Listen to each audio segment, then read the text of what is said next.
Dennis has done a better job of that this afternoon. He's got 11 in the corner. Scottie Barnes. The three from the corner. He's made all 3 threes today. The course of what? It's been 8 straight, 25 or better. Assist. Pardo plus the foul. I love it. I love it.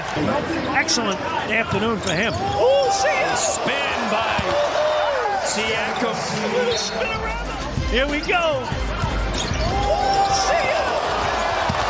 If you've been following the Raptors for long enough, you'll know that whenever the Detroit Pistons come into town, it always gets interesting. And while this one was entertaining, it was absolutely lopsided as the Raptors took advantage of a struggling Pistons team and won in dominant fashion, scoring 142 points and beating Detroit by nearly 30. I thought that we did a really good job. Our starters set a tone, but also guys coming off the bench, everybody really took us to another level. And I thought that we played a really good game tonight. Obviously, Detroit is the team that's missing like 5 or 6 important players.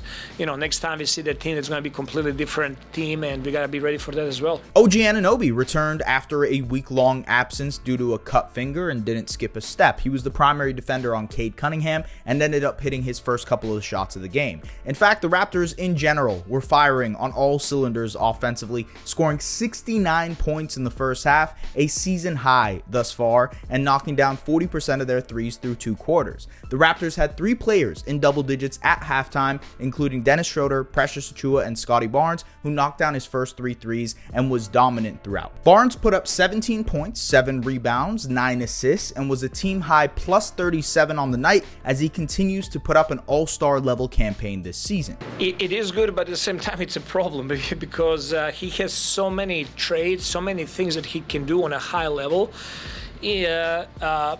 I always say, like, if you're really good at one thing in NBA, like, you're gonna find your contract. You're gonna survive in this league.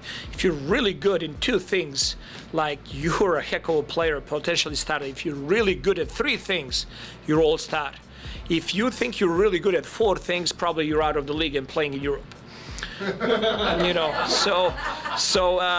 Like, you cannot be extremely good at everything, and that's a problem that I'm having with Scottie, because he's good at multiple things. We gotta find those 2 or 3 things that he's gonna really take the jump to the next level and become an all-star player, which I believe he is. The Raptors finished the game with 7 players in double digits, including Pascal Siakam, who led all scorers with 23. And the stat that shows you just how dominant this game was for the Raptors, they were 2 points shy of tying the franchise record for points in a regular season game and notched a franchise record 44 assists total and had their best half-court offense of the season for a game. The Raptors bench was dominant, scoring 60 points in the game, and Toronto got some really great contributions from Gary Trent Jr., Chris Boucher, and Precious Achiuwa, who continues to round into form since returning from injury. I think today was just one of those games where the ball was on a string for us. We saw it in the numbers as well. Like, the assist numbers are pretty high. And it's not just like one person with like 20 assists. It's like throughout the whole team, like, everybody was sharing the ball, everybody was moving well. So you create a lot of easy shots that way. And we found ways to break down their defense. And it feels like we just made the right read throughout most parts of that game. Ultimately, the Raptors took care of business tonight against a Pistons team that only has 2 wins on the season and had lost 10 in a row coming into this one. There are a lot of things we can highlight, but ultimately, I want to talk about Precious Achiuwa, who's given a much-needed boost off the bench since returning from injury and is an essential part of the Raptors' plans with the second unit.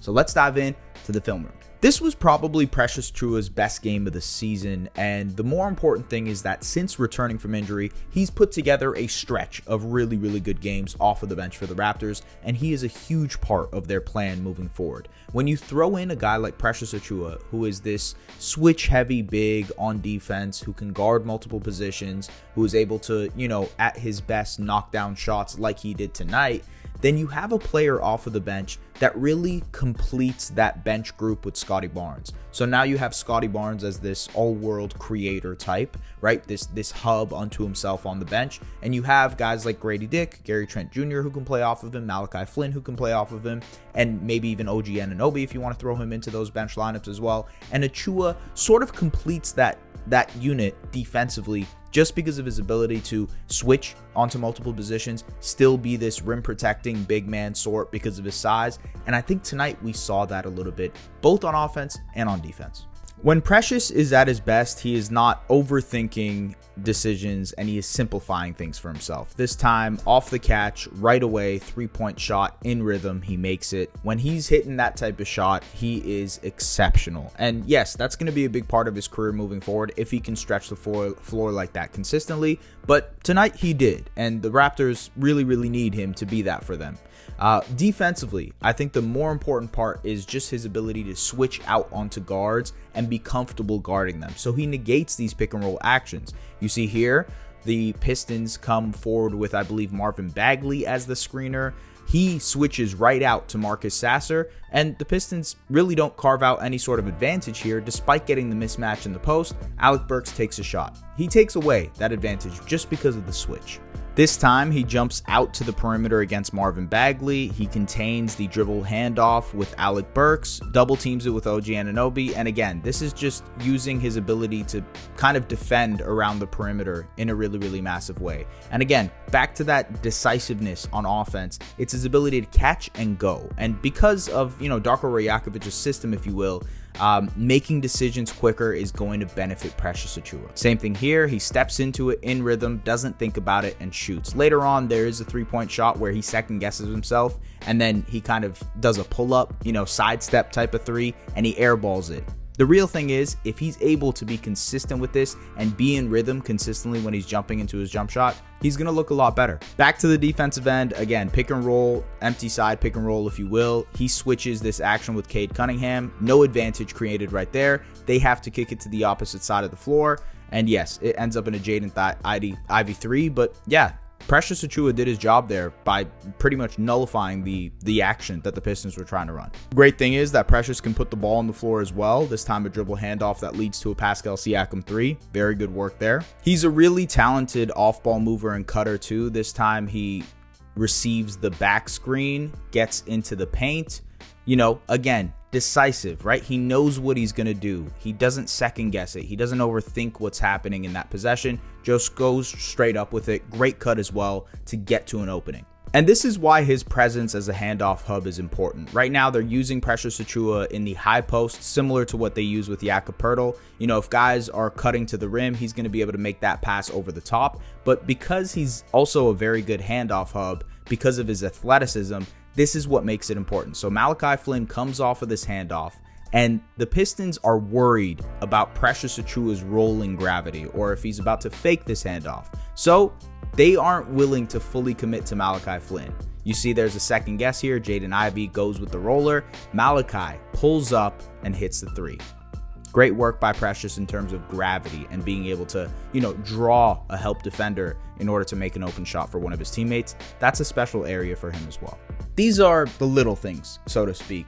Precious had a really good game against a lowly Pistons team, so I don't want to blow it out into something bigger than it is, but ultimately, if he can be an impactful player off of the bench for the Raptors, this changes the dynamic for this team, but they can rely on him a little bit more. Chris Boucher has been phenomenal off the bench for this team. You know what you're getting from him though, right? He can stretch the floor at times. He can be this, defensive terror as the help side guy. He can make the extra pass. He's a great cutter, right? But ultimately, when you have Precious Achua, you're adding a different dynamic. You're adding a better defender than Chris Boucher, just a guy who's able to switch out onto multiple positions. But also, you're adding a guy who can be this dribble handoff hub for you, a guy who can put the ball on the floor and make some plays for you. And I think that's what Darko Rajakovic was alluding to. And also, he mentioned in postgame that he's looking for a little bit more of that from Achua. Him just doing what he does out there on the floor, I feel like it really helps us when he's out there defending, using his length, being able to shoot the ball. When he plays his game, he does really well. He's doing a good job, and I expect him to do even better job. Like I think he has a lot of potential, a lot of talent, and I'm hard on him.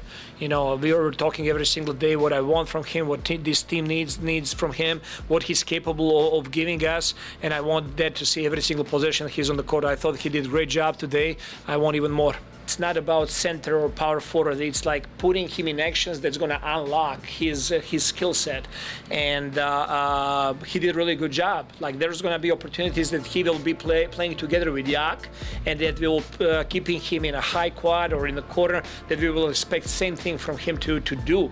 You know, he had one bad shot that I thought in the first half, and he over dribbled. We talked about it. He knows like all of those situations. Like I want him to be aggressive. If you're catching the ball, to shoot it and attack aggressively, do that. But we as a team cannot play with a lot of dribbles and getting some step back shots.